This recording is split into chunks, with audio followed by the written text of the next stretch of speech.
Hello, everybody, and welcome in live to the 66th edition of Texas Longhorns live here at the Voice of College Football. Please hit that like button. Please subscribe down below. And it is a crossover week. It is a game preview week. You have made it to one of the biggest games of the season, if not the biggest regular season game.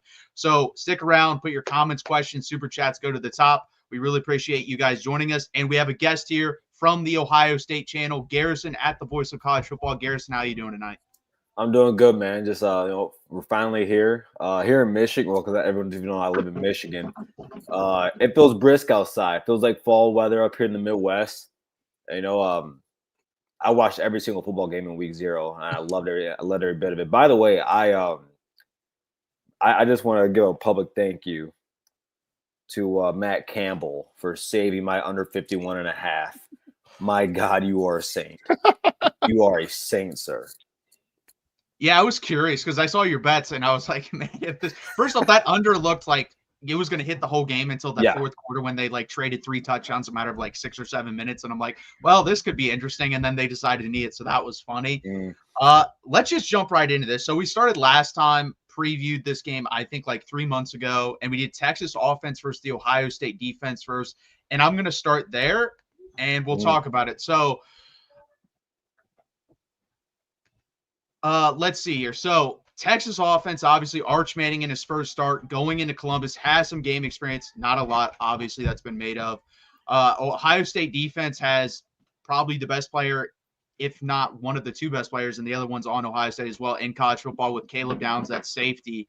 What are some things in camp that have come out about this Ohio State defense? Who seems to be the leader at different positions that needed replaced, I guess? Well, sorry from the trenches. I wouldn't really say there's a leader there, but there's a bunch of guys that they've sat there, they wait their turn. And I think there's a misconception about our D line right now that so because some of those guys, when you sit behind guys like Jack Sawyer and JTT, who are both composite top 5 recruits in the country, you kind of forget about who else is back there. Guys like Kenyatta Jackson Jr. has sat back and waited, which is honestly not insane, but surprising at a time like this in the NIL era, right, in the transfer portal. Yep. Then you go to the linebacker unit. Of course, you got Sonny Styles there. Second year playing linebacker. Last year, he was second team all Big Ten, so really impressed by that. Probably the first few games of the year last year was kind of slow, but this year, he's a captain. He's been one of the leaders of the team, been the consummate Buckeye, done everything the right way. And then once you get to the secondary, Caleb Downs, he's the leader of the defense, and just in general. And honestly, I would probably say the team. I think that he has the utmost respect from his teammates. Of course, he's probably the smartest player in college football, if you ask me. On top of that, then you have guys like Igman Nosen, who's back there. Way back at Ole Miss, freshman All-American last year, a really good player for us. Then this year he came back. Now he's a senior, and then also. They talked about Jermaine Matthews, who I talk a lot about. I think he's been the best corner on this team for 2 years. He just hasn't been able to play. But last year he did against you guys. Of course, he started that game. But Ryan Day actually talked about him and said he was one of the biggest surprises on the team that became a leader. He had some maturity things to work out. But as he has, he's on his teammates. He stays on them. They say he doesn't let anything go. But no, I think, honestly, for me personally, that was the best thing to hear because I love Jermaine Matthews. I love everything about that kid.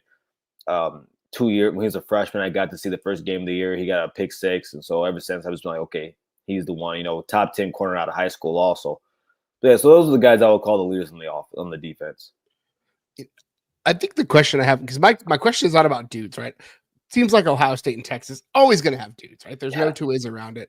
But bringing in Matt Patricia, kind of turning over both coordinators, we're talking about the defense right now. You're bringing in Matt Patricia, replacing one of the better defensive coordinators in the country, got a guy with NFL experience. What do we expect to be different, if anything, under Matt Patricia? Because they had one of the top defenses in the country last year. So normally it's like if it's not broke, don't fix the situation, but they had to fix it. Penn State poached your guys. So, what do we expect differently to see different under Matt Patricia? Not much. Ryan Day said that he's going to run the Ohio State defense, and as of now, the Ohio State defense is that 4-2-5 that Jim Knowles implemented. Now, MP is like Matt Patricia. He's going to make his own wrinkles to it. He does run a multiple defense. So that would change. Last year, not until the playoffs, we didn't really see Caleb Downs go into the nickel position, come closer to the box. One thing I'm going to talk about later as well, how against you guys, he played closer to 6 yards off the line of scrimmage most of that game. And Matt Patricia, he's very adamant, talked a lot about having him play in that nickel spot, kind of using him like they did Patrick Chung over in the Patriots, right? So I think Matt Patricia, he gets a lot of flack, right? He gets a lot of hate. I think it's unwarranted. I think it's, as someone who loves the sport, I think it's kind of weird because he is the 1% or even less than. Not many defensive coordinators have 3 Super Bowls. So he's also a certified rocket scientist. Some people actually might know he's actually a genius. So I'm really excited to see what he does with his defense. I do think it's going to take a step back with him, just because everything's new. Some things stay the same. I mean, I think I talked about with you guys last time. Our co-defensive coordinator and secondary coach, Coach Walton, they used to be with each other over at Syracuse way, way, way back. And they actually still use the same language and verbiage that they used back then. So that does help, knowing that Matt Patricia does work in the front seven more often. But no, I think they're going to be fine. I think he's going to be fine. I think that, learning curve is college. You were a GA at Syracuse, so you never really been a coach, right? So really look forward to seeing what he does with this defense. No, I think that's going to be interesting how he comes out of the gate, because I think Wink Martindale, I mean, that's just the thing I piggyback off of, because I saw it last year of how he was super aggressive in the NFL, and Sark used that to his advantage in that game and screen him up a lot, reverses, stuff like that, to taking advantage of a very aggressive defense coordinator, where Matt Patricia is kind of the opposite. He's more of sit back, wait for stuff to happen, and then he doesn't really dictate the pace. So it's going to be interesting to me how that chess match happens. I think they faced each other one time in the NFL. I believe it was a regular season game when Sark was with the Falcons, and I think he was with the Patriots. I'm not 100% sure. It might have been the Lions, but I think that might have been the only times they really crossed paths. So I don't really know how the Texas offense is going to attack this Ohio State defense. I know in the Michigan game, they went like max protect and then kind of went from there. I don't know if they're going to do that in this game. That's going to be super interesting to me, how this first quarter is called by both these coordinators. So what I'm really interested in seeing is this morning, I woke up around 5 a.m. because I woke up, worked out, and then I decided to watch. I watched legitly every single snap of March Manning last year. Found a 42-minute video of it, watched everything fully through, took some notes down, and then I rewatched every single offensive possession you guys had against us in the Cotton Bowl. And so what I'm really interested to see is, because in that game against the Wolverines, Wink was really aggressive in that game. I also think a lot of that had to do with kind of confusing his players, implementing the same defense, but this is much different than what they were used to, a little bit too complicated. But then I go back and watch Jim Knowles and what he did. That was the most aggressive I've ever seen Jim Knowles at Ohio State. A lot of different looks, but it was a very aggressive defense. So, like, for me personally, with it being week 1, do I want him being as aggressive as we were in the playoffs? No, different situation, different players, different team, all that stuff, right? But at the same time, I do think there are certain things that you can do to Sark like that make him uncomfortable. And I think when it comes to Sark, if you make him, if you force the issue to Sark, I think he gets very uncomfortable. And yeah. So me personally, I would prefer we stay that aggressive. I also don't think the Wolverines have the horses that we do on the back end to cover guys like you guys have at wide receiver. No, I agree with that. You guys definitely have a better secondary. I think they have a better front four last year than you guys do this year. But I mean, yeah. Going on a limb for that one. You guys did maul. You guys did maul them. I'm not gonna. You guys made Graham. Graham, yeah, Graham they were looked pretty dead. Pedestrian in that game. Yeah, and Josiah Stewart didn't do anything either. No, you guys mauled them. Go ahead, Charles. So defensively, like when you think about Ohio State's defense, like people that watch the team closely always have that one thing that like is bothering them, or like if this one thing happens, or if Texas does this to that defense, things are gonna go sideways. What's that one thing you're thinking about? What's the thing that you're like, this could go sideways on us? If we get into the mid-third quarter and Texas can still successfully run the ball. Because Wisner is back, correct? Yep. Yeah, Wisner's back. Yeah. And by the way, Baxter is a lot healthier than we thought. Like, I was way out on him like 2 months ago, but apparently it's gone a lot better than they thought it was going to go. Yeah, and that's who I really want to focus on is Baxter, because here's my thing. Do I think he's going to be what he was his freshman year? I don't know. I'm not willing to say he's going to or not going to. I don't prey on people's downfalls. If anything, I hope he is, right? But if he's 95% of it, 90% of it, it could look that could be trouble, because I think that Sark is really good, not only at finding lanes for his running backs to run in. As Ohio State figured out, and you guys showed throughout the season, he is very good at getting his running backs open. And it ain't just in a swing pass; it's down the field.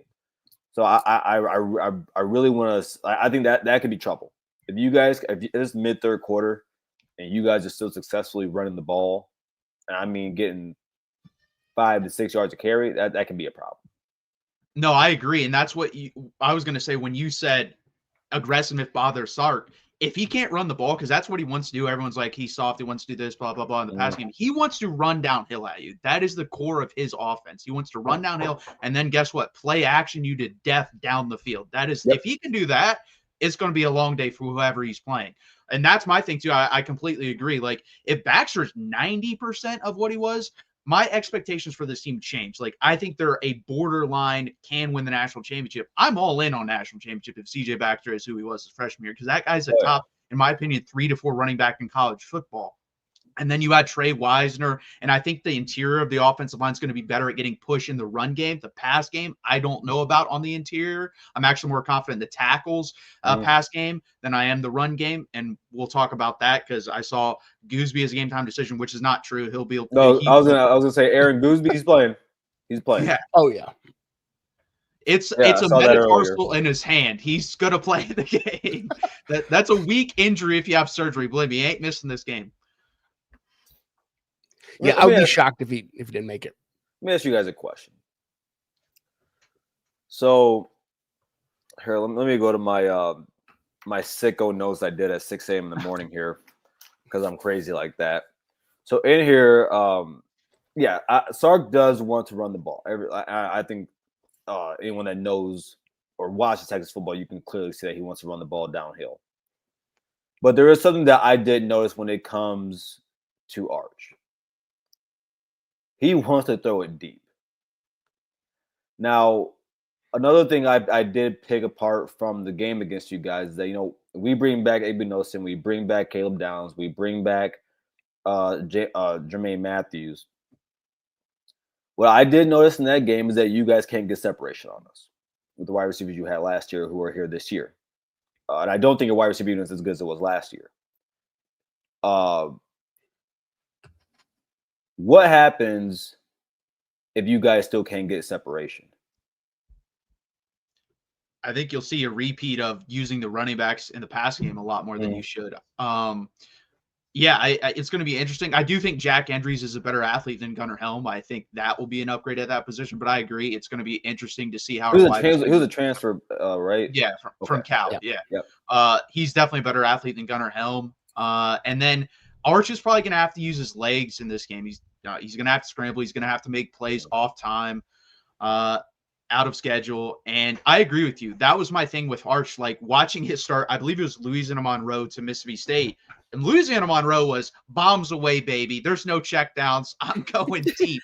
And he did a little bit better job in Mississippi State. And that's kind of the growth I liked in the mindset of, you know what? There's a check down here. Why don't we take the check down? And then when the deep shot was available, he took it. But I completely agree. He wants to throw the deep ball. He wants to throw the kill shot. So that's going to be interesting in the dynamic of this game when he decides to do that, when Sark decides to do that. He's definitely a guy you're going to have to pull the reins in. Whereas Quinn Ewers was the opposite. Quinn Ewers needed an attaboy, go throw that deep ball, because there are times he just turned it down. It was open. He just said, no, I'm not doing it.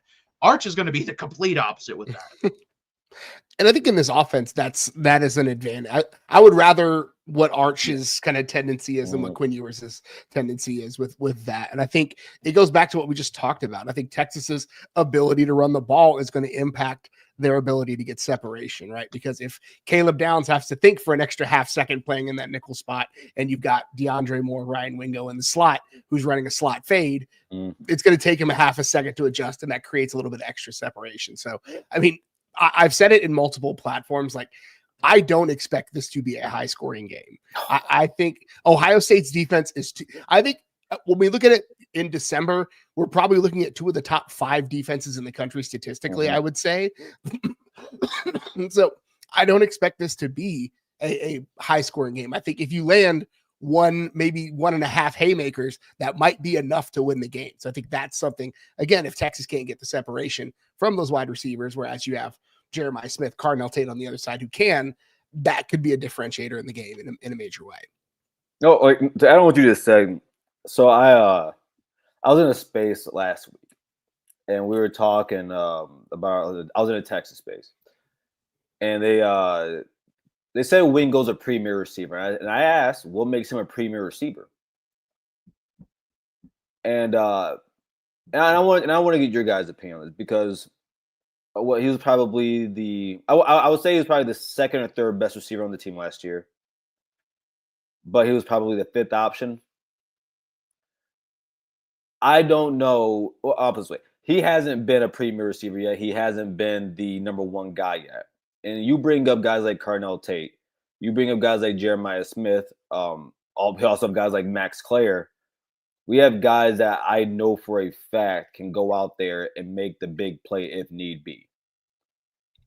Who do you think is going to be that guy for you guys? I think it will be Wingo, because when he stepped on campus, I thought he's the best wide receiver to step on Texas campus since Roy Williams. I think he has that talent. You think he's better than Shipley?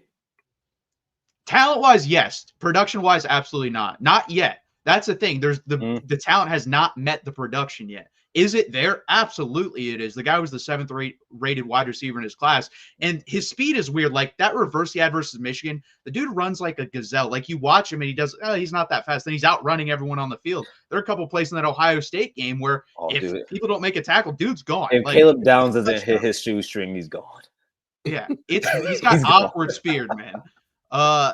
Gerald, what is your opinion? Yeah, I mean, I've been waffling back and forth all offseason. I think Wingo's got the physical tools that you want from that kind of guy. I mean, he's what, 6'3", 210, 215 with, track speed. So like those kind of guys like are made in the lab. So he's got the physical tools, but it's hard for me to call anybody on the team at this point like a dominant receiver or an elite receiver, because you just haven't seen it, right? Matthew and I have been going back and forth all offseason. He's a Ryan Wingo guy. I'm a DeAndre Moore guy myself. I love DeAndre Moore. He shows a lot of ability to just wiggle, I think is the right way to say it. And also when you go back and look at some of Arch's best throws from last year were to DeAndre Moore. I think they have whatever rhythm or kind of connection that you need from a quarterback and your number 1 wide receiver. My favorite pass of Arch's career was the slot fade to DeAndre Moore against Mississippi State. He got the check off, sees that it's the man coverage and a blitz, stands in there, delivers it right. So like I think either one of those guys has the potential to do it. Emmett Mosley being probably hampered for this game does a lot to hurt the Texas passing attacks. I think Emmett Mosley is a guy who can make big physical catches. That's just how his body's built. But to answer the question, I don't know who the heck it is right now. I think, it's going to be one of those 2 guys, Wingo or Moore, in my opinion, because they're just both, I think, elite kind of players. Yeah, the talent is there, but again, it's just unproven production. Yeah. Yeah. And when I call something, by the way, when I call something a weakness for either team, because if it comes out of my mouth, I'm saying I know what you compared to what they had overall, I'm never going to be, Yeah. it's a weakness. No, I don't mean they're like one of the 10 worst in college football. It means like they're the 10th best in college football and compared to last year. So if I ever say that, that's what I mean. But yeah, that's what I think. And I think Parker Livingstone is a guy in this game when we talk about that big play threat ability. I mean, the dude's 6'4" and runs like a flat 4.40. So he's white chocolate out there. He's going to have, I think, 2 to 3 opportunities in this game to be able to make that big play. He's a really talented football player and a guy that's kind of like been in the background, but everyone's talked about. And I think he'll finally get a couple opportunities to show who he is in this game. So on Ohio State's defense, I also and this is why I love talking to SEC guys, because I get to hear some things. But I also did watch this morning your guys both first halves against Georgia, or the first half in the first game, the second half in the second one. Don't even remind me the first game. And it has still to do with Caleb Downs, because I do think that there's a specific thing that ruins Sark's offense, and I think it's high quality or elite safety play.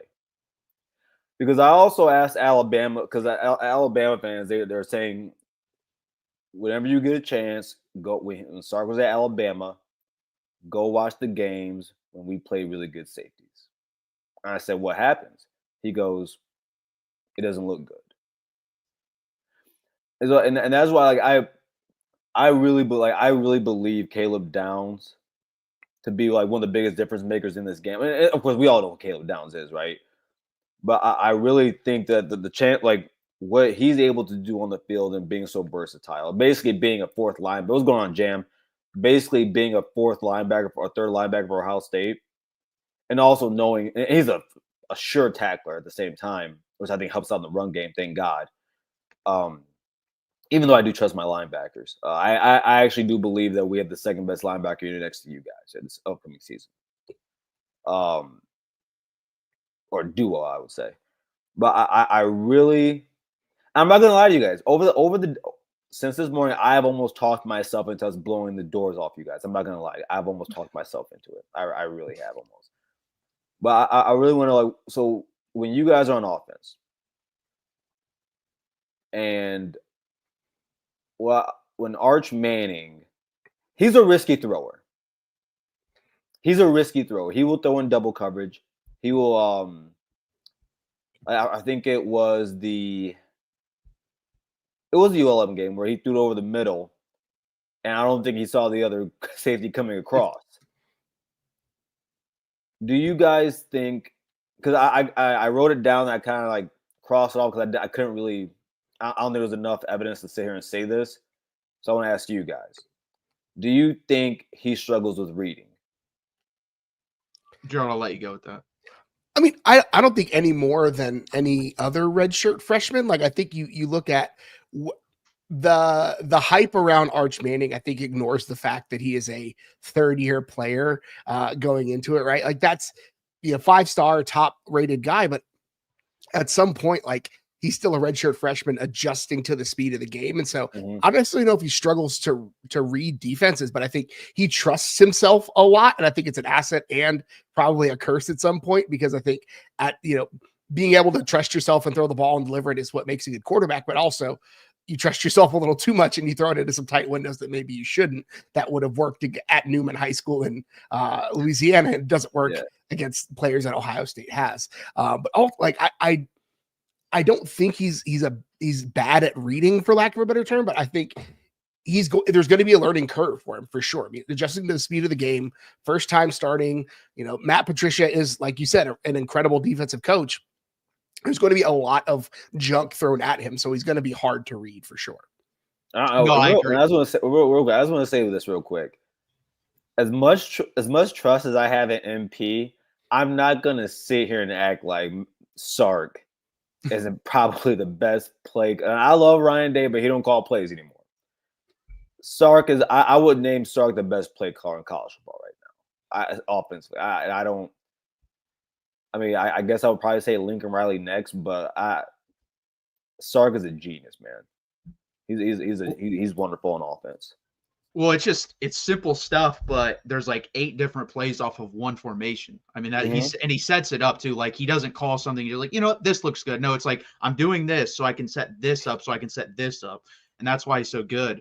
That's the thing too. I think people that kind of jump out ahead of what he's going to do, like get in his head and think what he's going to do, kind of do well in those games. I think that's why Brett Venables, like honestly, that game last year, I know it was 34-3. I thought Oklahoma's defense played pretty well. Their offense just left them out on the field too long, and that's why that was. But I think it's a quiet but confident cockiness that Arch Manning has. I mean, I don't know if he dropped that bar today about like there's a target on us, but there's a red dot on everyone else or something like that. I was like, okay, let it ride, man. I like Arch, man. I like his swag, man. I really do. I really like it. A Manning with that level of juice is something to be worried about. Let's be real. Like when what game was it where he did that little dance? Yeah, I think that was Mississippi State. I replayed. I was like, all right, I see you, Arch. Yeah, I think that's what it is. Like he just has this confidence of, you know what, it's there. I trust myself. I'm going to throw it in there. And I do agree, Gerald. Like I think it's going to benefit him more and more as he plays because I think he'll be able to read stuff better. And with that arm that he has, with the talent he has, he'll be able to hit those deep shots. I expect far more deep shots this year. Now in this game, I don't know. It's going to be interesting, but on the year, I expect far more. It'll be interesting. I think honestly, the guy that like, I said it 3 months ago, and I say it now. I've said it. Gerald knows who I'm going with. Jack Endries.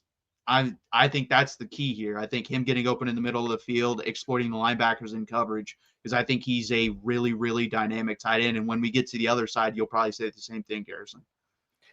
And I think on that point, like, Sark loves to run, 12 personnel as it is. And so having both Endries and Jordan Washington put on like 25 or 30 pounds this offseason, just because he just couldn't, stand up man to man to somebody. So I wouldn't be surprised with what Ohio State brings back in that front 6 right now, to front 7, because they run a 4-2-5 in that front 6, that the opening script has quite a bit of 2 tights in it, just to, try to blunt some of the advantage that Ohio State has and lean into the fact that you've got 2 guys that I think you trust at tight end. So if you can, keep Ohio State from, if you can keep them on their heel or get them on their heels or capitalize on the fact that like it's a numbers game when when push comes to shove, that's what all, football is just a numbers game. So having both those tight ends, I think is something that Texas can lean on for sure.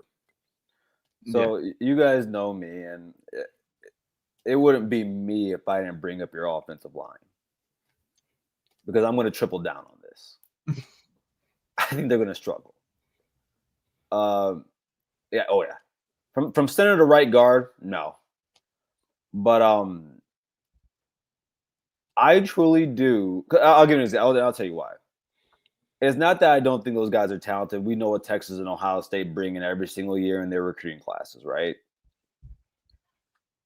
But I truly do believe in continuity on your offensive line and playing together. I had Texas guys tell me, well, they played together in other games. And I asked, okay, well, at what point, what was the score of the game and what quarter was it? Fair. And at the same time, like when it comes to Ohio State's D tackle depth, it's unknown. But I do trust the front 4 guys out there. I think it got reported today is going to be Kenyatta and Caden Curry on the outside, Bo Atkinson, of course, coming in. And then, of course, Caden McDonald and Edric Houston. I do think that we're going to be able to take advantage of the left side of the offensive line.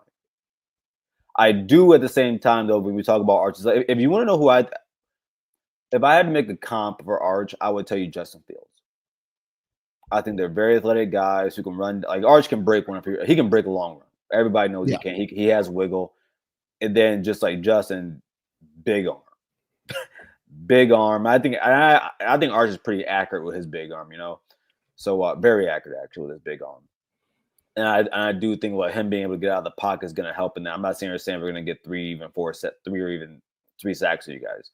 But I do think we are going to be able to rush him enough to get him uncomfortable. I do think that we're going to be able to do some things with our defensive line that I don't know if in week 1 your offensive line will be ready for. Because I do think if we were to play this game in week 7, I think your offensive line looks much different. Even maybe in week 3. What do you guys think about that? I agree with the cohesion part. Yeah, there are certain guys like right tackle, Brandon Baker. It's going to be interesting. I obviously super talented guy, but I've never seen him play it. Yeah, I mean, I've never seen him play it down that matters. So it's hard for me to put all my trust in him. I think Trevor Goosby's a potential first-round pick. Like, I'm really not that concerned with him. Why do you think that? I saw you say that. Why do you think that? The athleticism. I mean, if a guy's 6'7", 330, 340 doing a 3.6 or no, sorry, I hate when people say that. A 180 dunk.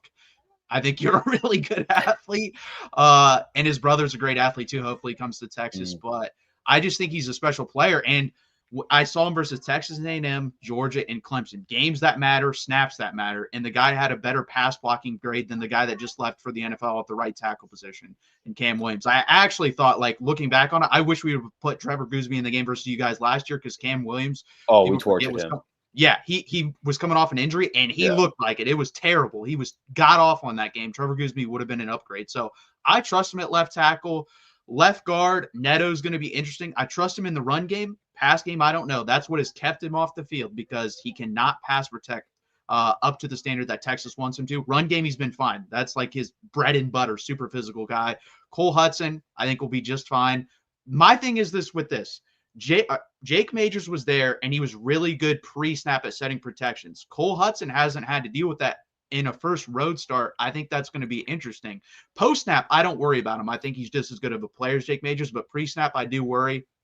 DJ Campbell, super inconsistent. If he plays up to that, ultra high 5-star rating that he got coming out of high school, he can be the best offensive lineman on the team, the best guard in the country. If he plays to where Cole Hudson last year was switching in and out with him because he was inconsistent, then that's not going to be good for this game, especially when you have Brandon Baker over there to the right side, right tackle, and I don't know what to expect. So I trust, I would say, 3 of our guys. I actually feel more confident on the left side than the right side.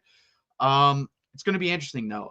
Again, first game, I completely agree with the cohesion. If this is game 4 or 5, I feel way more confident. But first game, it does worry me.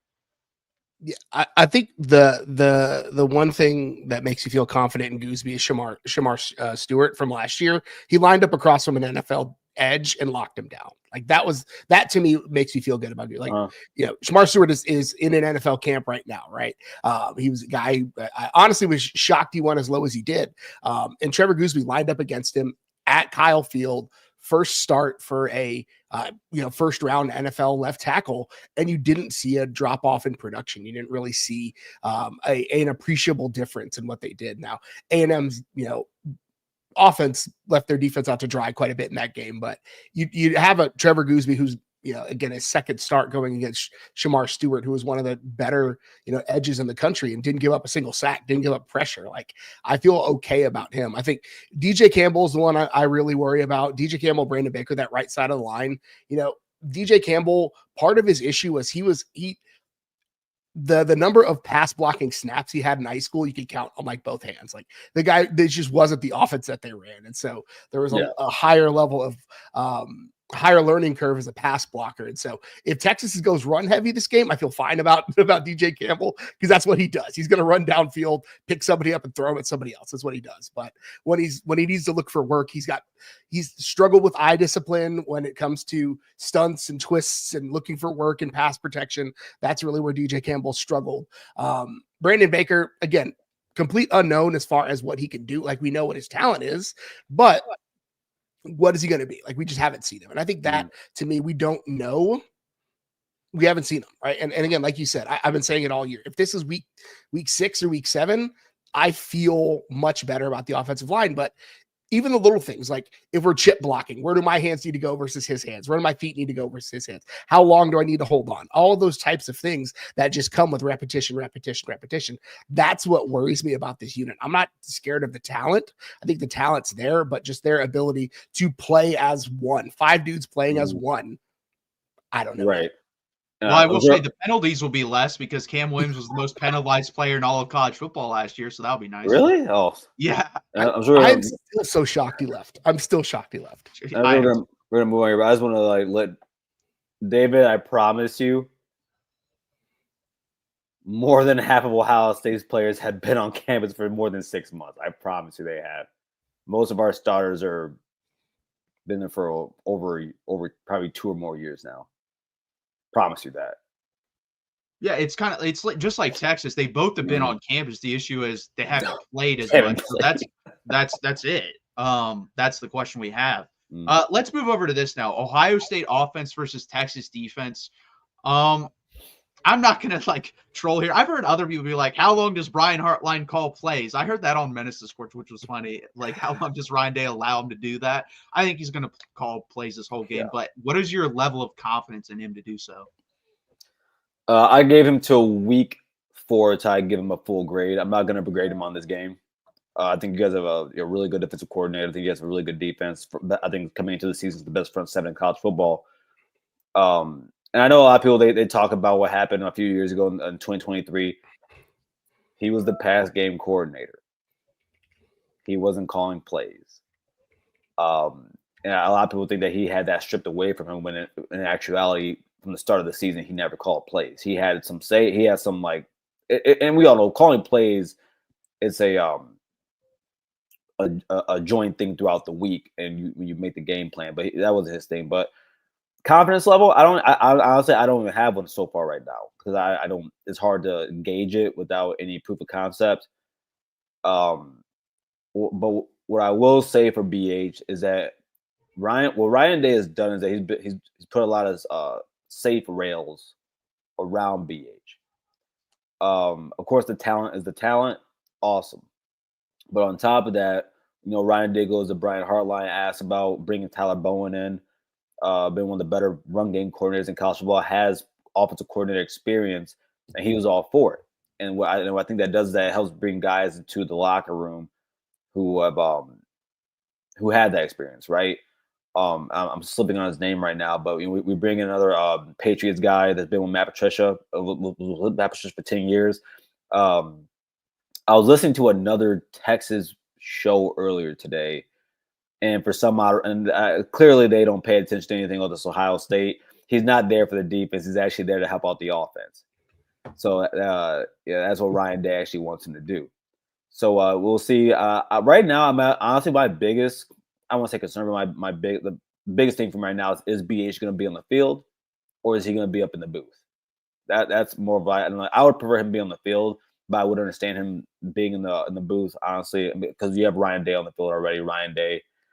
I don't think he needs any help down there. And then also when it comes to like taking play calling duties away from him, I don't think that's going to happen all season. Because Ryan Day doesn't want to call plays anymore, and that's what helped us win the national championship.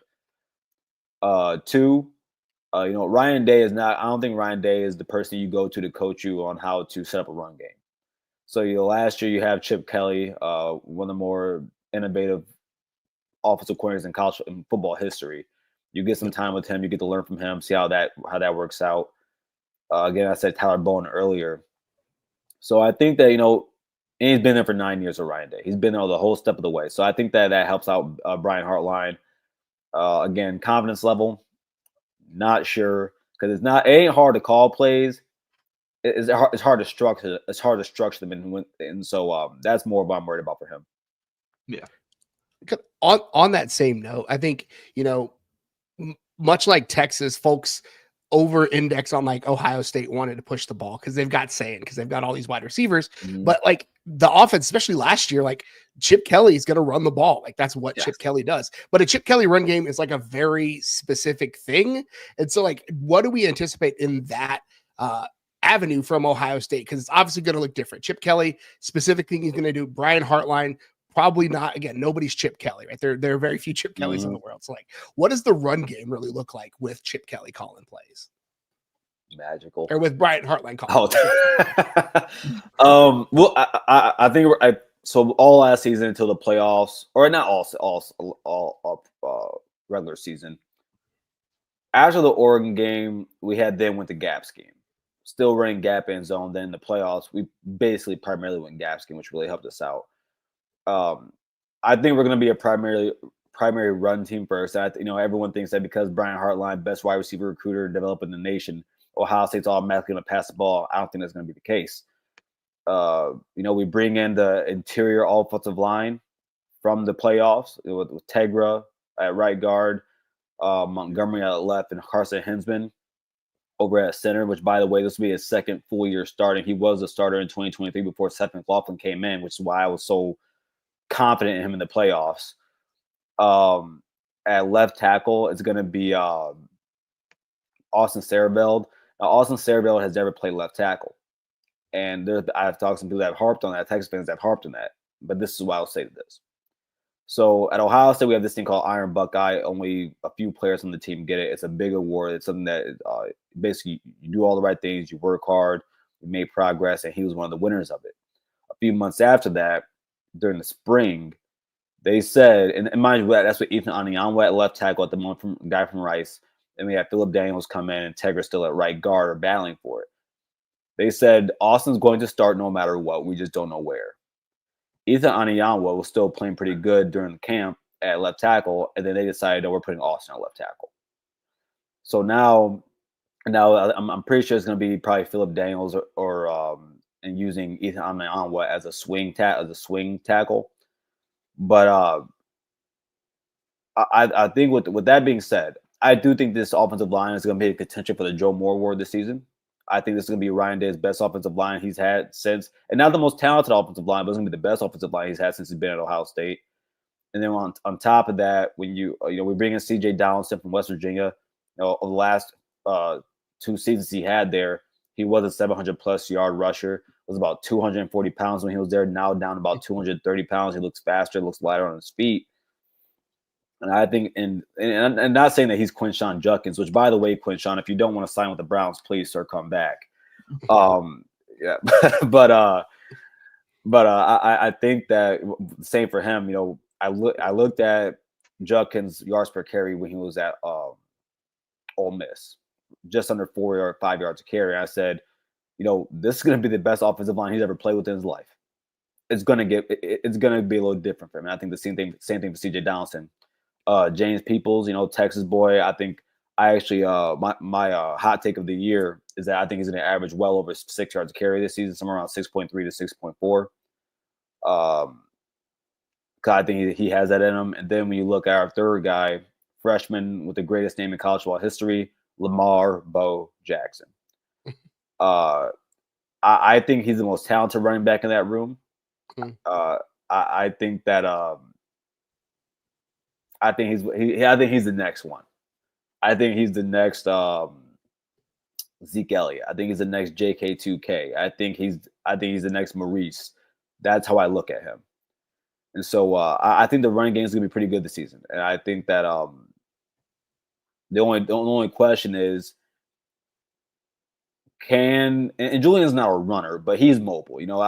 I think there's a weird narrative out there that he can't run. People go look at his high school highlights. The guy had over 600 rushing yards in high school.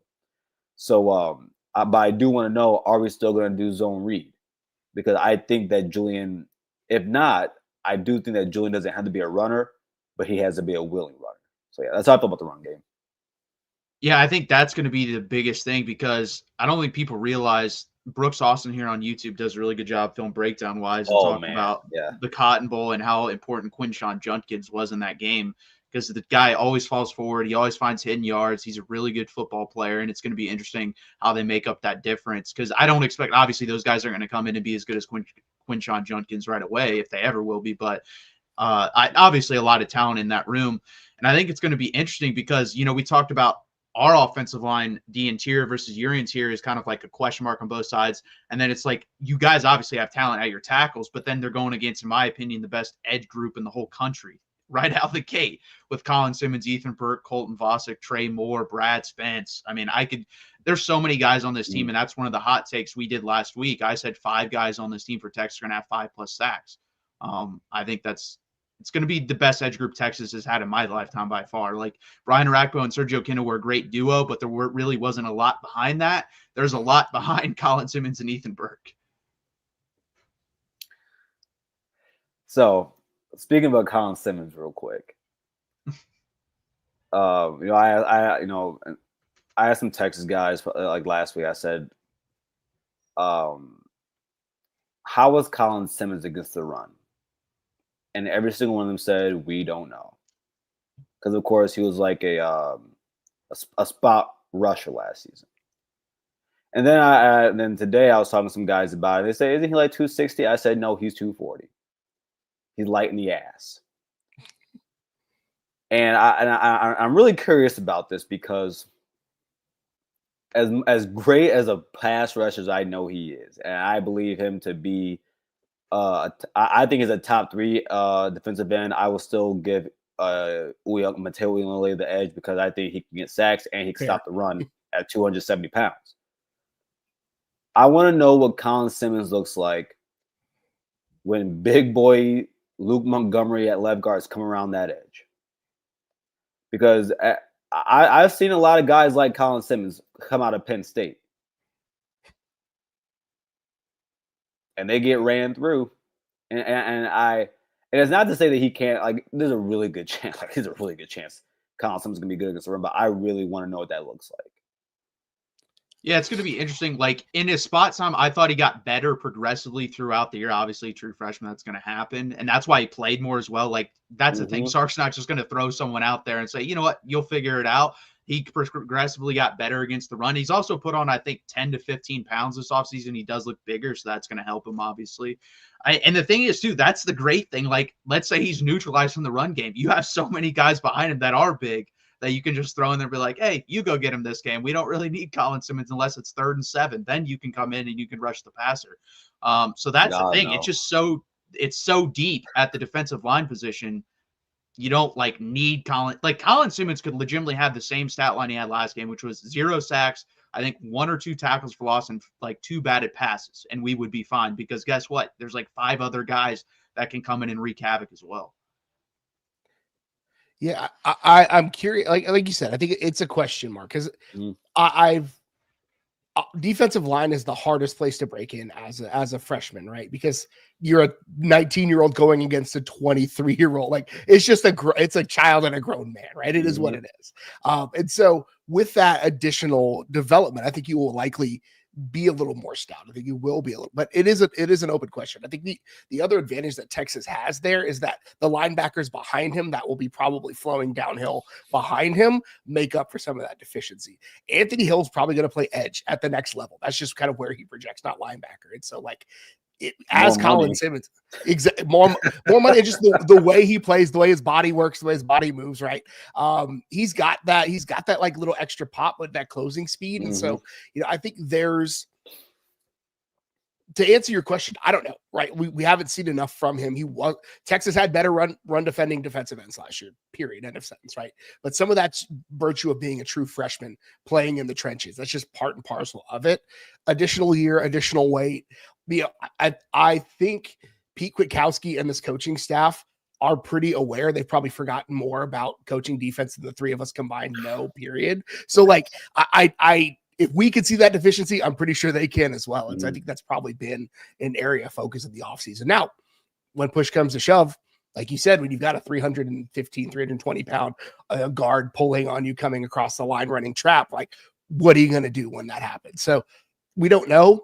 I think the advantage that Texas has defensively is the number of guys they can throw at them. And again, that second level defender that's behind him helps out a little bit there as well.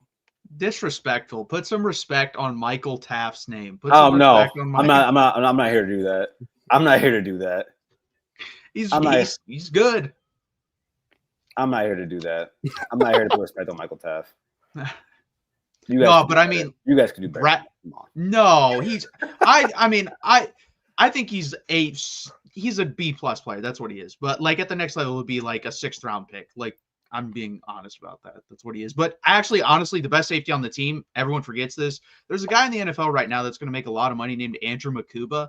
There's a guy that's coming back from injury named Derek Williams that was starting over him. Yeah. So that guy's going to be a beast when he comes back for Texas. And I think, again, it seems full go for him as well. And he's been Gerald? He was our 2nd or 3rd best player when he came in as a freshman. Yeah. Yeah. So I mean, like you said, Makuba had a pick 6 in the preseason this time last week. Like Makuba was a legit safety for Texas, and Derek Williams was a starter last year before the injury. So, there's again, you guys used to have the Earl Thomases of the world. What happened to that? I mean, I think no one's Boats, as good Boats as and Earl Lakes Thomas. happen to Earl Thomas. Yeah, no one's as good as Earl Thomas, but Derek Williams I think he's in that second tier of Texas safeties. I really believe that, like, talent-wise. He's super good. I mean, there was a difference between when you watched Washington first half college football playoff, and then Derek Williams was out for that first half because of a BS targeting call, and then he came in and they were less effective. I'm not going to say they were neutralized because they weren't, because Michael Penix went off, and we had 2 safeties playing cornerback that night, so that was fun. But so that is Ohio State versus Texas defense. Let's jump to this. What are the keys to the game, Garrison, for you?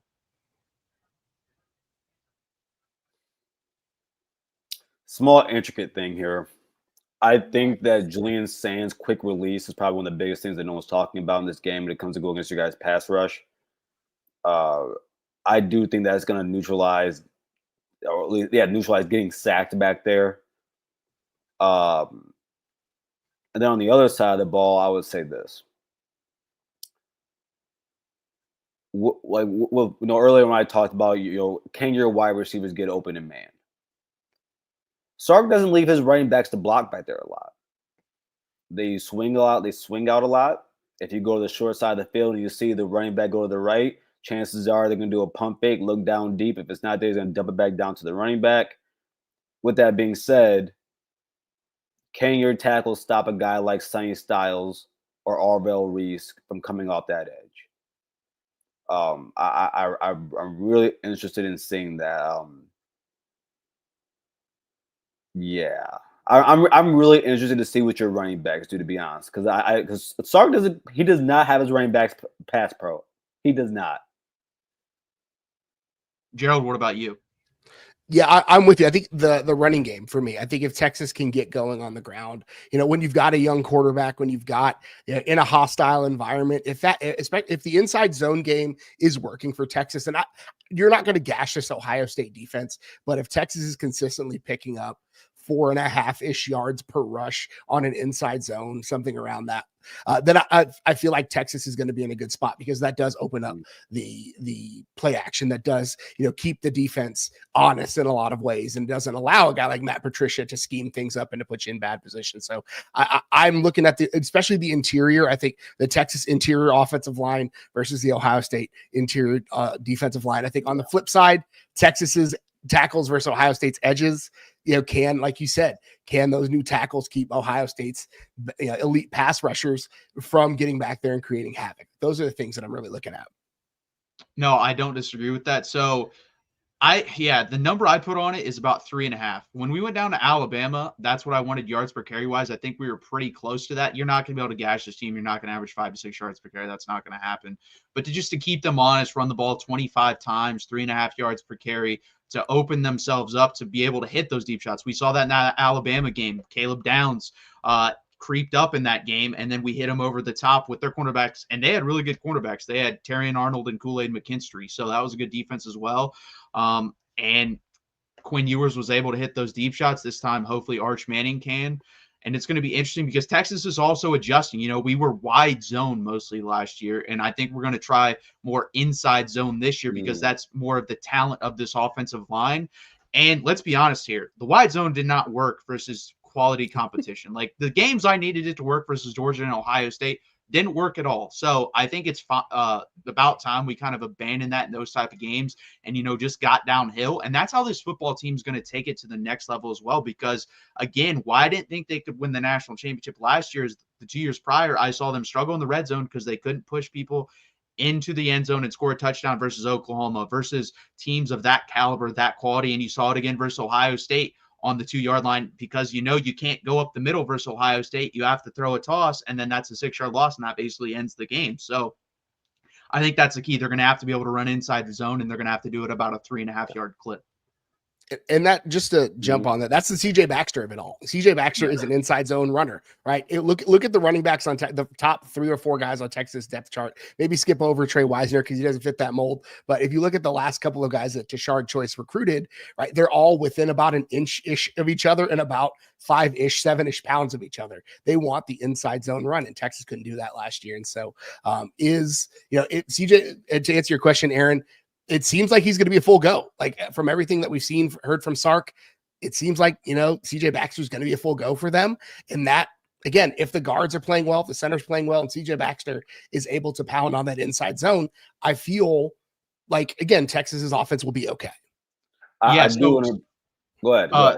They asked Sark that exact question, either the 16th or 17th after the second scrimmage. And he said, Baxter coming in, I thought I was going to have to, rein him in a little bit, be careful with him, kind of put him in bubble rack. But my mindset has totally changed. I'm going to be aggressive. That's what he said. So if that's what he feels, then this guy's probably 90% plus healthy. And I think you're going to see, I don't think you're getting 20 carries from him, but I think you'll get 10 to 12 touches from him. And I think you'll get 8 to 10 from Trey Wisner and 5 to 7 from Christian Clark. That'd be my guess.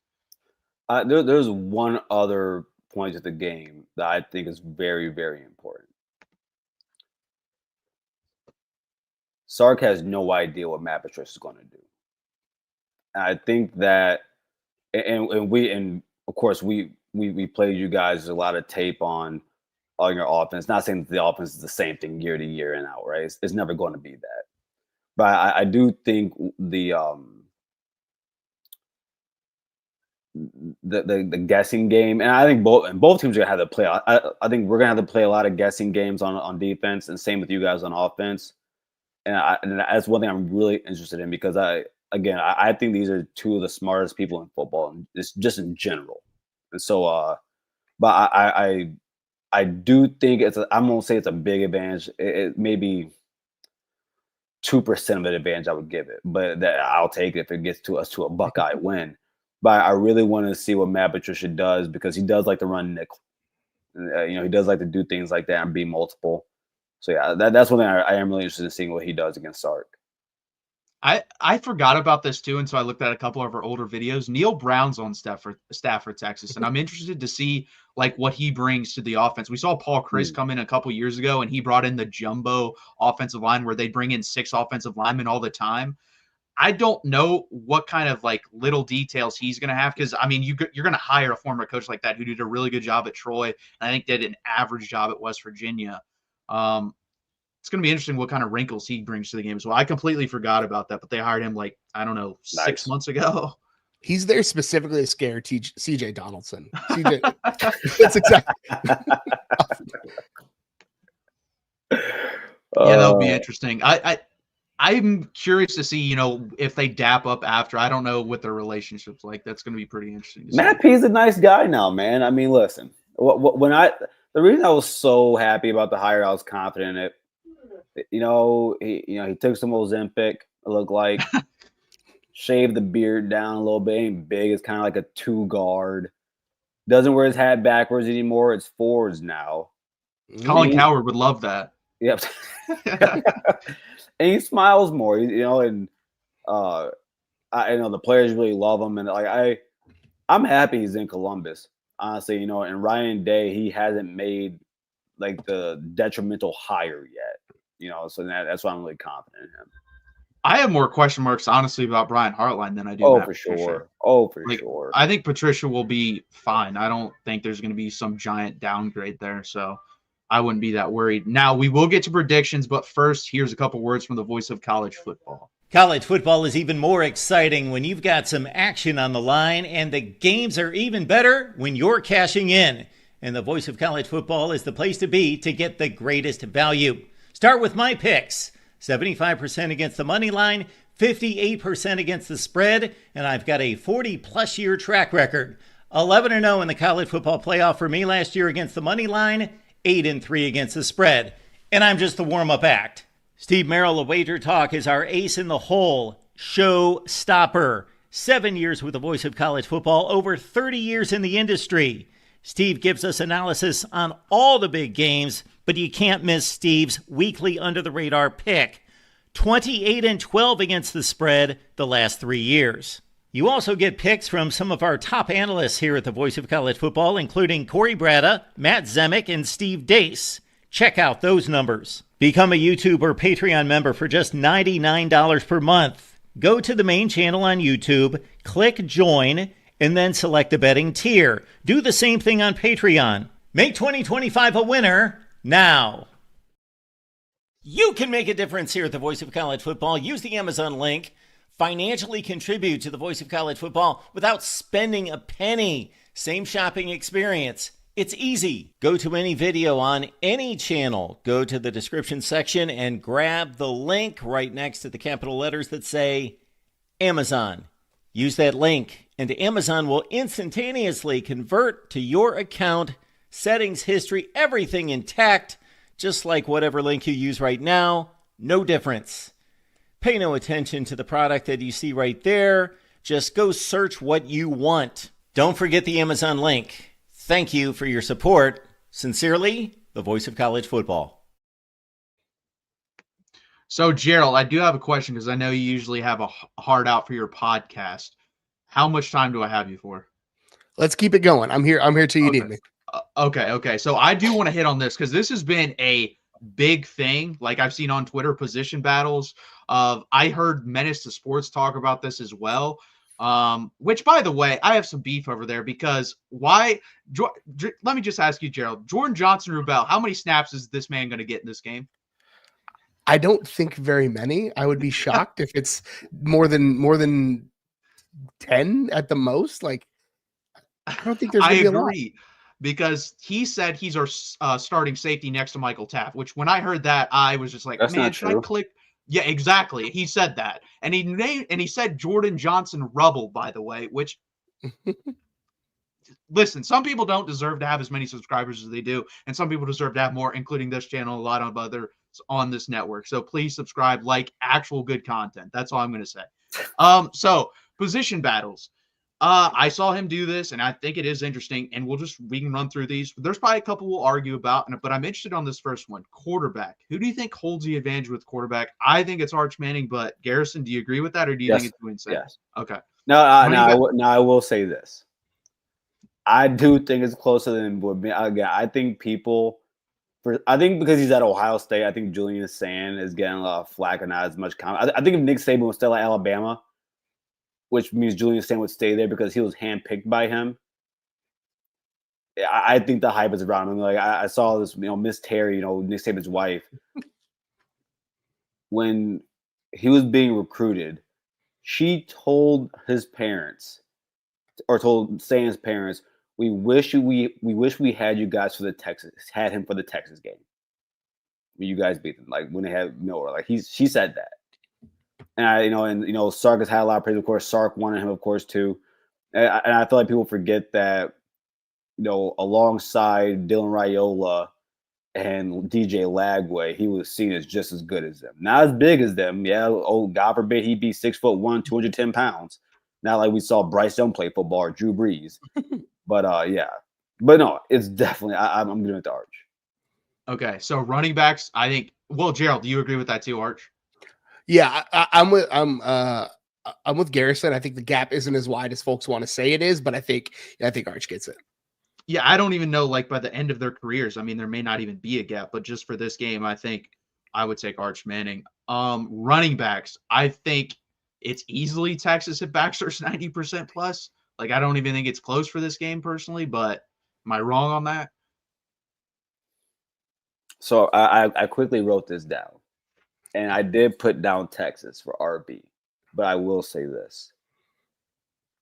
I think talent-wise, he's a freshman, but I think Bo is every inch as good as Baxter is. But he's a freshman. If you ask me 1 through 3, I might say Ohio State,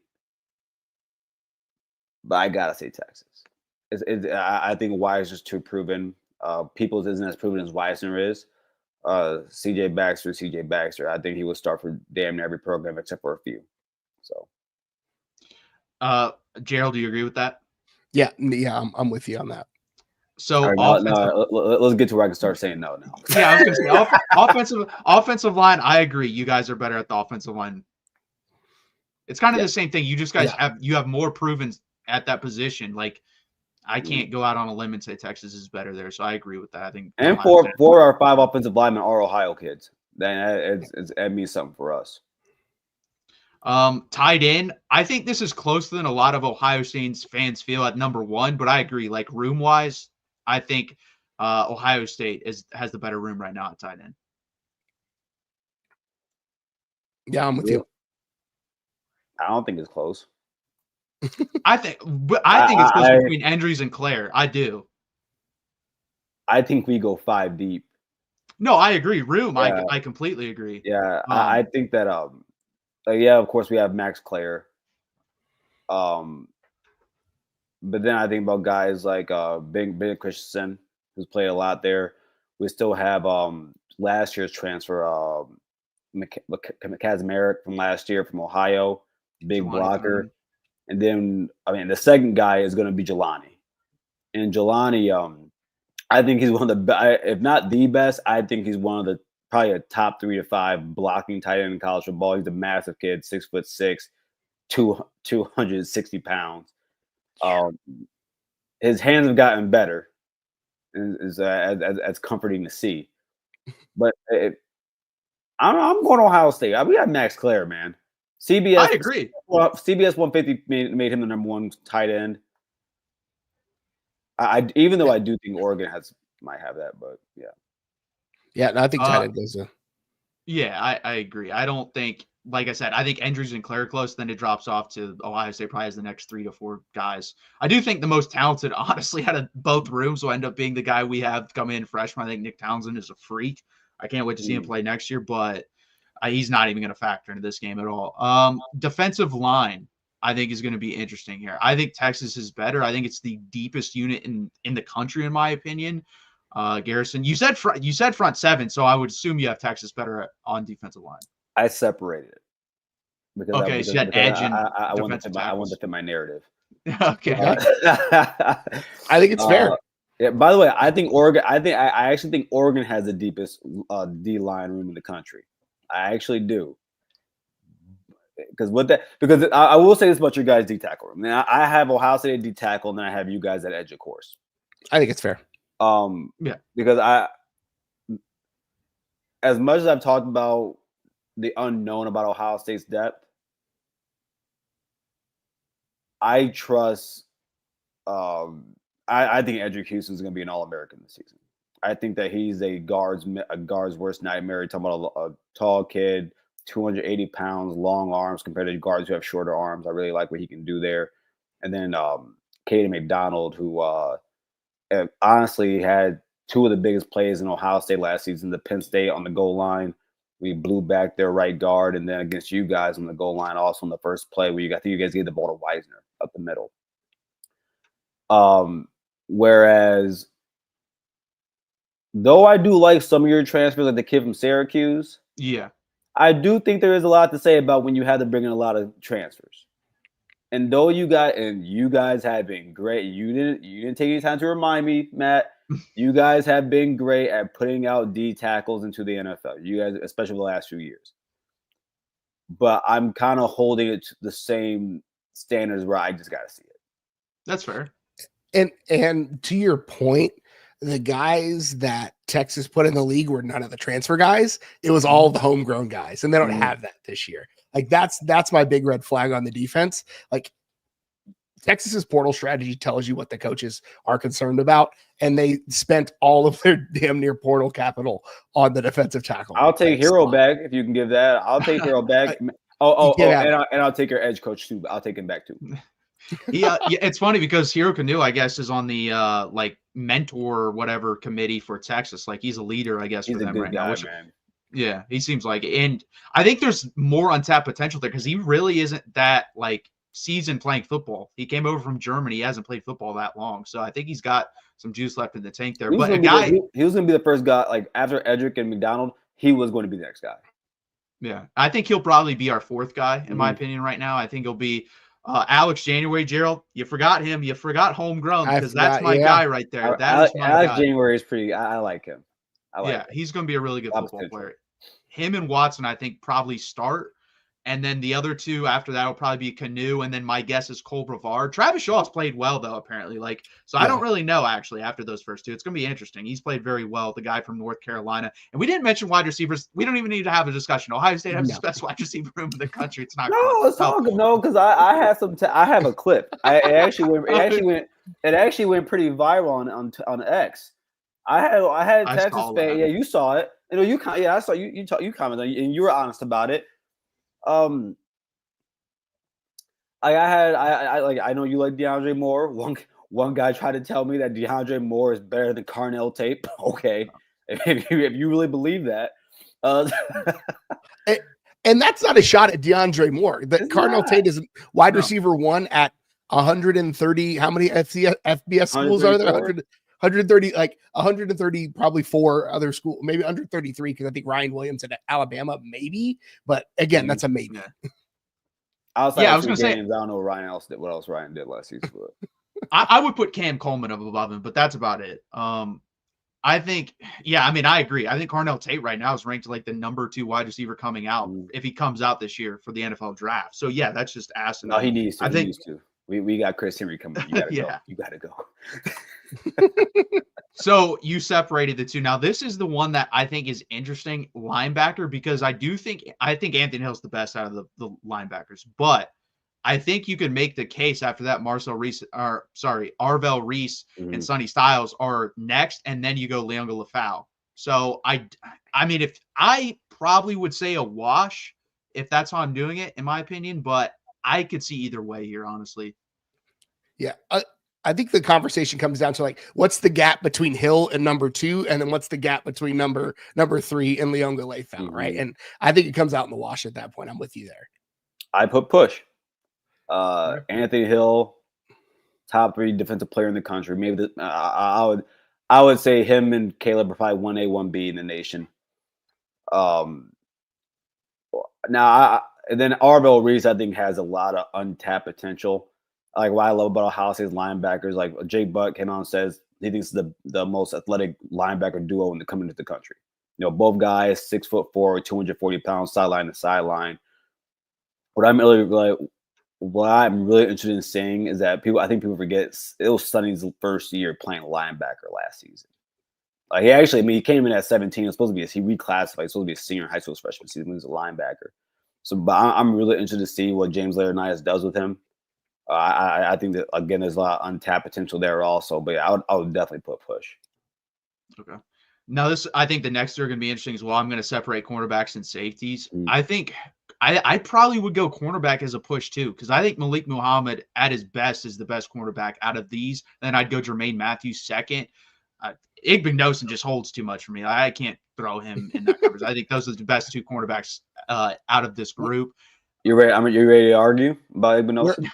Where are we classifying Caleb Downs? That really is I'm putting him as safety. Okay. If he's playing a nickel, then like where do we put, right? So like that's where the conversation hinges for me, because whatever one Caleb Downs is at is the winner, right? So but yeah, I'm go ahead. Sorry, I didn't mean to interrupt. No, you're fine. So with Igbenogson, now he led the nation for corners and penalties. I think he had about 15 of them last season. That's 15 snaps. Now tell me about the other hundreds of them. He didn't give up a touchdown all season. From the Oregon game to the playoffs and until the playoffs, he didn't give up. I mean, Ohio State didn't even give up a passing touchdown. So he's out there. And for Iggy, he's never getting beat. He's always near the ball, and that's why we talked about it not just recently. I think it was last week. He said they've been working on him just turning his head around. I think Igbenogson gets a lot. I don't know why. He's grabby. I'd rather you give it that 15 than 70. And so then, of course, with Jermaine, again, I talked about him already. I gave it to Ohio State, and this is the reason why. There's still other guys in that room that are going to play. And there's one called Devin Sanchez. Yeah. And he's going to be I think by the end of the season, he's going to be starting. Lorenzo Styles is he's going to start at nickel this season, which I'm okay with. I'm happy with that. I think Lorenzo's really good. But when you got Devin Sanchez in that room, shout out to Texas again. And by the way, we got guys like West back there. I just think when you talk about the Ohio State room and a lot of those guys that are going to play, I think it's just too deep. I mean, I think Texas, that's the thing too. They're deep. Like Cade Phillips was a 5-star freshman. I don't know how much run he's going to get this year. I mean, that's the thing. It's hard to tell. Grayson Littleton, I didn't even mention that dude. Apparently he's going to get a lot of run. I don't know if he's going to get a lot of run in this game, but he's being put on 3 All-American list as like a low 4-star because of all the news that has come out of camp. Like he's just dominating at the nickelback position. So I think you guys getting all that hot, man. Writing checks. I didn't write that on 3. Put him there. You wrote a check. You wrote a check for the game already on Vegas. Oh yeah, I got some money on that. But Kobe Black too is a really good player that I expect to be out there at cornerback. I forgot about him. Yeah, he's really good. I expect him to be in, Jalen Gilbo and him switching on and off at that outside cornerback spot, honestly. And then Malik Muhammad obviously will be out there in most of the snaps. And that's the thing too. So if we're going depth, I think I love Caleb Downs, but I think safety, then you got to give us, if that's your criteria, we got to super. Well, it wasn't my criteria. It's the fact that those guys are going to play. Okay. But if you want to go depth at safety, I'm willing to do it. I mean, Derek Williams, Michael Taft, Jonah Williams, number 1 safety in the class this year. He's going to play a lot. Xavier Filsaime, 5-star. We can go with that. I do agree. Caleb Downs is by far the best player. It is. I mean, it's kind of the same thing I said with the linebackers, exactly. Right? Like how far is the gap between Caleb Downs and number 2 versus? Because I think Texas has an incredible, like, one of the spots that folks like gave Blake Gideon a lot of hell for not recruiting well, and then it's like, oh snap, he left you 9 5-stars in that safety room, basically. So like I never got that narrative. It's like Texas has a lot.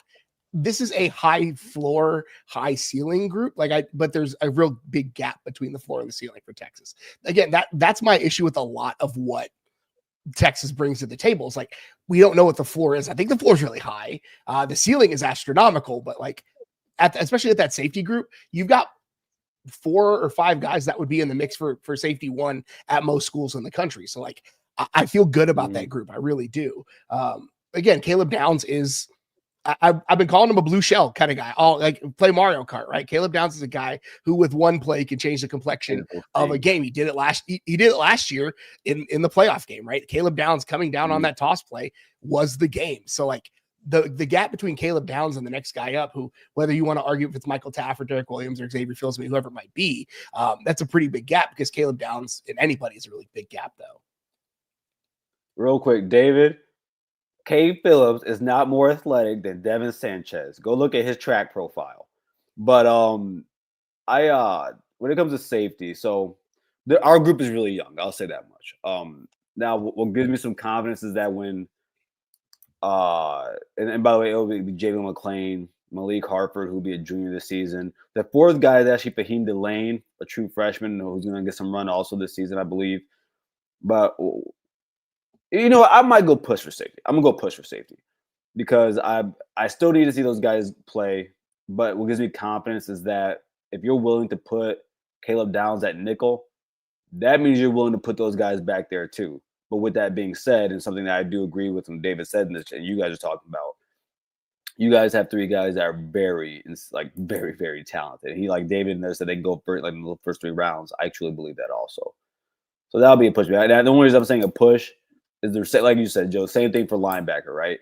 Yeah. What's the gap between that top guy and that next guy for each room? So. And I agree. I think it's more of a push. I just wanted to push back since you gave yourself corner. So.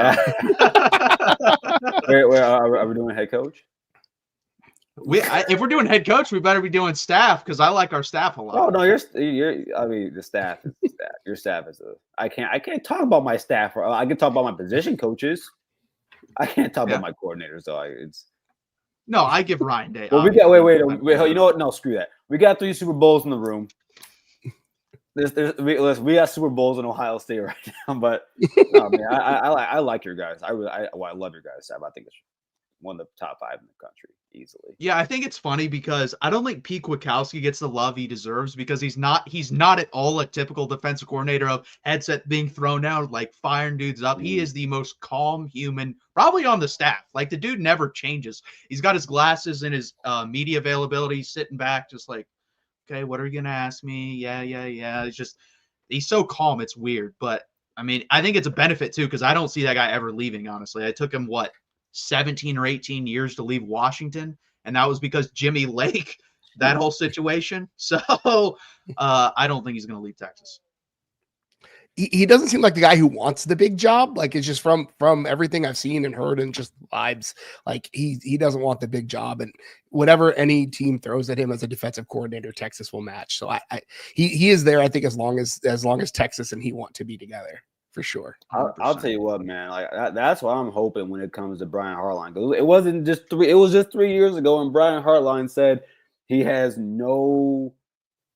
didn't care to be a head coach or anything. And so I'm like, man, just please don't leave. That brother, he left the state of Ohio for 6 years to go to Miami, and then came right back to the state of Ohio. Like, did not leave. Like, he's going to be buried under that stadium. Like, that's what it is. Like, really, like they're going to have to bury him under there. That's all it is. No, so that does it for position battles. Honestly, we were pretty in line other than cornerback. So I think it's pretty interesting. So let's jump over to this. And this is kind of interesting as well because so it started at 3.5. Then it went to, I checked yesterday, it was 1.5. Now it's back up to 2.5. So it's been jumping all around. And the over under here is 47.5. Gerald, I'll let you start this one first. What are your early predictions, leans on this betting line in this game? Stay far away from it. That's it's down, isn't it? It's it? It's at 1.5 now. No, I just checked before the show. It went back up to 2.5. Jeez, they must have. A lot of people must have hammered that. No, yeah, I know. Nobody knows what the heck. Like if I'm not a bettor, but if I was, I'd stay as far away from this game as I possibly could. I think 2.5 is absolutely the right line. I think I've got it 24-21. I think I've got Texas because it's hard for me to see past the burnt orange glasses in a lot of ways. But ultimately, when I look at it, I think if Texas can get the ground game going, I feel like really confident about that pick. But I think it's going to be a tight, low scoring game. I think that is if I have to put my biggest prediction is that it's going to be a tight, low scoring game. I think I don't think either team gets blown out in this one. I don't think either team runs away with it. I think it's, like I said, it's going to come down to a field goal kicker or a last second touchdown, that kind of thing. But I've got Texas 24-21 because I've got to root for them, right? I've got to go Horns because I don't have money. You don't. I didn't. After Ohio State blew the doors off Tennessee, I still picked Oregon until the last second. Garrison, I'll let you go. So I have 24-20 Ohio State. I think that what wins Ohio State this game is having them. I think we have more guys that can make big plays on each side of the ball, and that's why I think Ohio State wins. Yeah, I would hammer that under though. I would hammer that. Yeah. If I'm wrong, I'm wrong. I will be amazed if anybody gets to 30 points in this game. I would be amazed. Aaron, JJ getting 2 touchdowns. Come on. We held the man to 1 catch for 3 yards. Now, do I think that's one? That's one. Oh, I know. It's not going to happen again. You guys you guys kind of gave up on giving him the ball that game. You're not going to do that this game. I bet he gets involved super early with reverses, screens, shots down the field. I think he goes for 5 catches for 60 yards, something like that. Damn, David, Every? See, I'm not going to say that. I'll let him say that. But yeah, I've been confident in this game. I think it's a really close, low-scoring game. I don't see it being a high-scoring affair. I think whatever team can run the ball the best is probably going to end up winning this game, just kind of like the last game. And that's the thing, too. I don't think people realize, Will Howard's just threat to run the football in last game.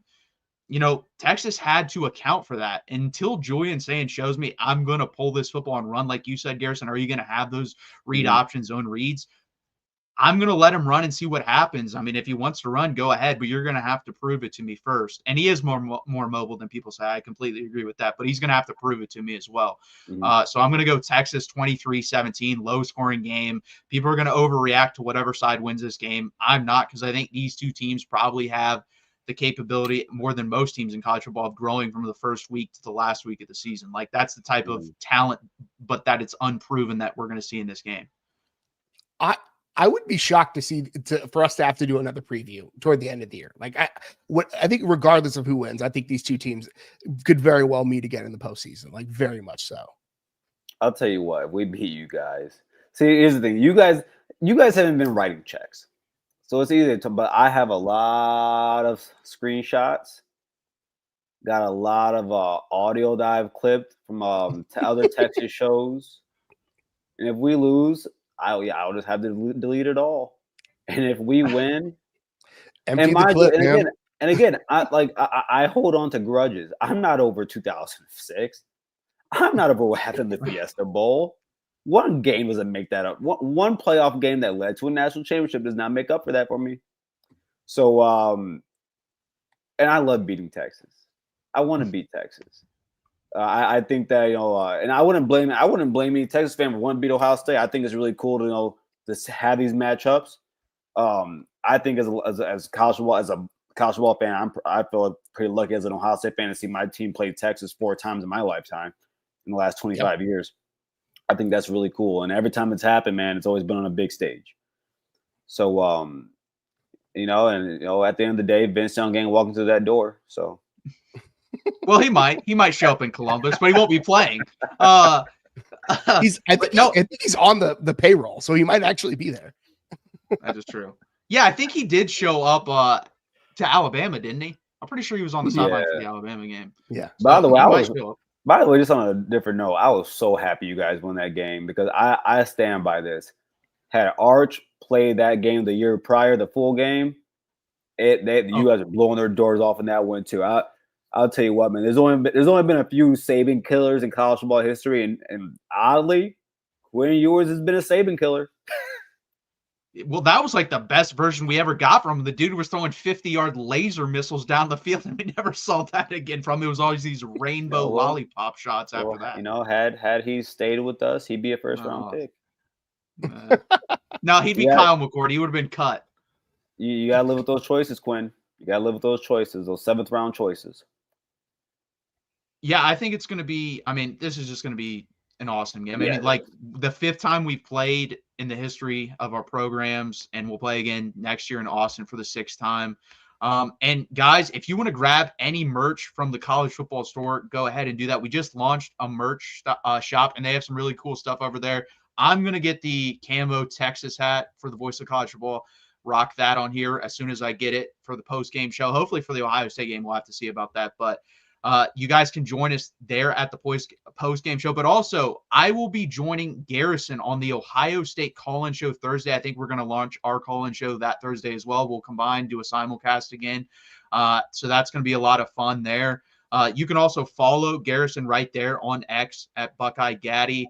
You can follow Gerald right there on X, Blue Sky. Also his Longhorn Pod on Spotify, Amazon, iHeartRadio, just like the Voice of College Football. And you can follow me right there on X, Twitter, whatever you want to call it as well. It goes, I picked Texas, Garrison picked Ohio State, Gerald picked Texas. So we're just representing our teams, I guess. You guys are so biased. Yeah, we could say the same. But that's the thing too, like going into last year's game, I thought you guys were going to win. You guys ended up winning. I feel more confident about this game just because I think the step back you're going to take slightly on defense, slightly. Like, again, when I say a step back, they're going to go from the best defense in the country. If they go to the 5th, that's a slight step back. That's what I think they'll probably go to. I think that'll be enough to where we'll be able to make a little bit more plays. Either of you guys, you want to say anything before we get out of here? No. Why say anything when I can just do this? Gerald, we got to counteract that. I've got the Longhorn the right way behind me, Longhorn the right way on my shirt. Got to throw them up. So again, guys, please hit that like button. Please subscribe down below. This has been the 66th edition of Texas Longhorns Live. Again, I will be joining Garrison for a call-in show Thursday. So get your comments, questions, super chats, and calls there. It's going to be a lot of fun. Thank you, guys. Hook 'em. Hook 'em.